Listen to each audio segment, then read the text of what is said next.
साथ सेजल कुमारी। चैनल को सब्सक्राइब करके बने रहिए न्यूज गुरु के साथ। बढ़ते हैं आज की ताजा खबर की ओर। भारतीय सैनिकों के सम्मान में तिरंगा यात्रा, महिलाओं ने खेला सिंदूर। भारतीय सेना के जवानों को सम्मान देने के लिए रानीगंज नागरिक मंच के द्वारा विशाल तिरंगा यात्रा निकाली गई।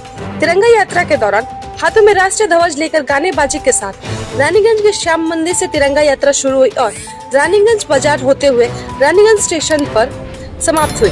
इस तिरंगा यात्रा में नागरिक मंच के लोग सहित देश प्रेमी नागरिक भी मौजूद थे।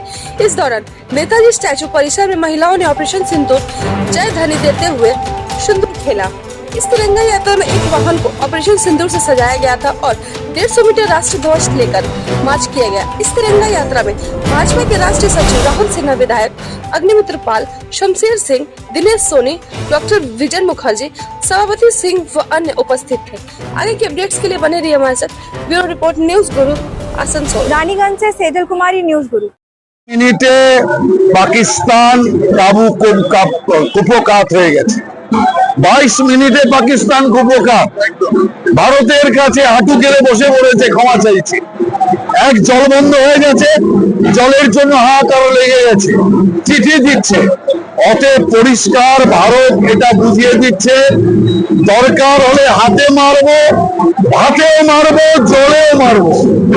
অতএব পাকিস্তান উগ্রপন্থী কার্যকলাপ বন্ধ করুন, নইলে আগামী দিন পাকিস্তান 4 টুকরো হবে, 4 টুকরো। পাকিস্তান বলেই কোনো মানচিত্রে থাকবে না। আমরা আজকে মোদিজিকে, ভারত সরকারকে এবং ভারতের সেনাদের ধন্যবাদ দেওয়ার জন্য এখানে আমরা এনেছি।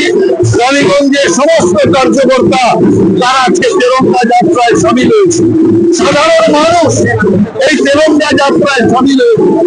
অর্থাৎ ভারতবর্ষের মানুষ এটা বুঝিয়ে দিচ্ছে যে পাকিস্তানের কোনো হটকারিতা ভারতের মানুষ মানবে না।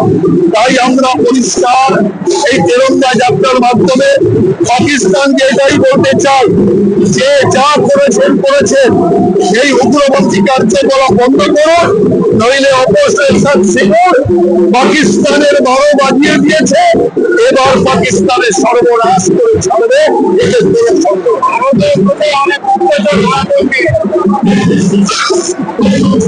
পশ্চিমবঙ্গে বেশি গুপ্তচর ধরা পড়ছে।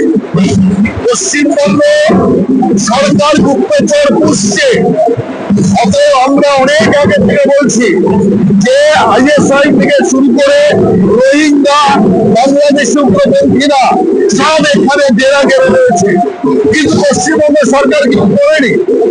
যখন ভারত সরকার বলল পাকিস্তানিদের চিহ্নিত করে তাদেরকে বিতরণ করো, সারা দেশ জুড়ে এটা করা হলো, কিন্তু পশ্চিমবঙ্গ সরকার কিচ্ছু করেনি।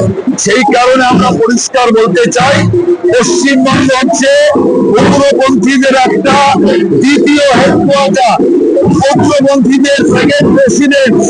অতএব আমরা মনে করি পশ্চিমবাংলায় উগ্রপন্থী সমর্থক সরকার চলছে, যে কারণে এই উগ্রপন্থীরা পশ্চিমবাংলায় এত বেশি ডেরা বেড়ে রয়েছে।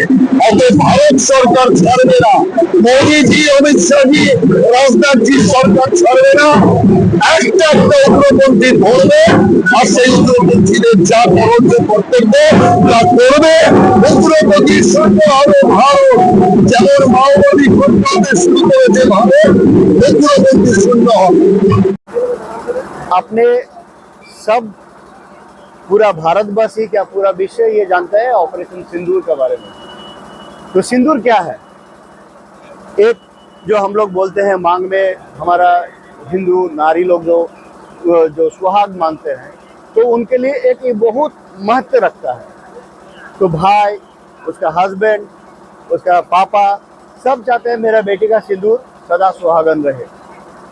तो पाकिस्तान जब हम लोग का ऊपर अटैक किया और 26 हिंदू नाम पूछ के ये लोगों को मारा, तो भारतीय होने के नाते, हिंदू होने के नाते, प्रधानमंत्री होने के नाते पूरा भारतवासी के साथ साथ माननीय प्रधानमंत्री नरेंद्र मोदी जी ऑपरेशन सिंदूर का चालू किया, और जिसके तहत भारतीय सैनिक, जिसमें भी जो टॉप फंक्शन में रहा हमारा 2 नारी, एक सिंह और दूसरा सोफिया कुरैशी, तो दोनों ने जो बदला लिया इस ऑपरेशन सिंदूर के तहत जिन्होंने सिंदूर मोचने का कोशिश किया, उस सिंदूर को पूरा करके पूरा देशवासी को जो गर्व की बात और गर्व अनुशासन के साथ हम लोग को जो एहसास करवाया, तो उसके लिए हम लोग रानीगंज विधानसभा, आसनसोल के लोकसभा के पूरा रानीगंज वासी समेत हम लोग आज ऑपरेशन सिंदूर का इस खुशी का एक क्या मैं बोलूँ, आप लोगों का एक फंक्शन मंगना है, जो जिसके चलते हम लोग अपना खुशी का इजहार किए और पूरा रानीगंज वासी के सामने हमारा खुशी भी डाल के रखा। इसे आप इस यात्रा के माध्यम से देश और समाज में क्या संदेश देना चाहते हैं? देखिए, देश के लिए तो बहुत बड़ी बात है, और हम लोगों को जहां रानीगंज विधानसभा में रहते हैं या आसनसोल लोकसभा में रहते हैं, हम लोगों का यही कहना है कि अगर दुनिया का कोई भी भारतवासी के ऊपर उंगली उठाएगा या आंख उठा के देखेगा, तो हमारा नरेंद्र मोदी जी, हमारा प्राइम मिनिस्टर और हमारा भारतवासी इतना सख्त है और इतना शक्तिशाली है कि उसका आंख तो क्या, उसका हम लोग जीना भी हराम कर सकते हैं, जिसका नमूना है पाकिस्तान। घर शत्रु तो सब समय থাকে, যখন আমাদের রামায়ণ মহাভারত শুরু হয়েছিল তখন থেকে কিন্তু ঘরের শত্রু কিছু না কিছু আছেই।